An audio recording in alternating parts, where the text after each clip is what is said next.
আসসালামু আলাইকুম ইমরান। আমি ফেনীর উদ্দেশ্যে যাচ্ছিলাম, সেখানে একটা কাজ ছিল, ভাবলাম একটা ছোট্ট একটা ব্লগ করে নিই। আমি ফেনীর উদ্দেশ্যে রওনা দিলাম। এখন একটা ব্রেক টাইম দিল আমাদের, সেখানে একটা জমজম হোটেলে আমাদের বাসটা থামালো।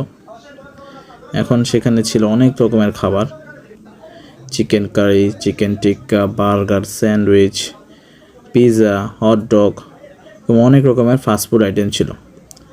তার মধ্যে আমি নিয়েছিলাম একটা স্যান্ডউইচ এবং মিষ্টির মধ্যে আমি নিয়েছিলাম দই।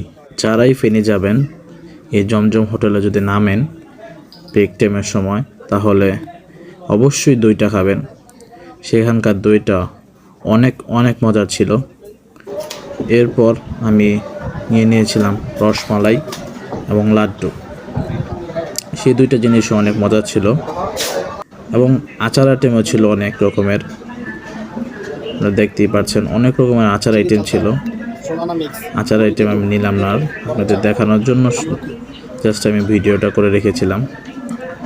এখন সেখানকার বাইরের পরিবেশটা দেখেন, সেখানে সাথেই একটা মেজবানিও আছে, সেখানে চাইলেও আপনারা ট্রাই করতে পারেন গেলে।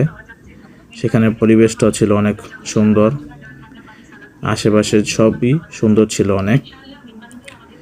এখন আমাদের বাস ছাড়ার সময় হয়ে গেছে, 20 মিনিট পর আমাদের আবার বাস ফেনীর উদ্দেশ্যে রওনা দিল। আসসালামু আলাইকুম। আজ এই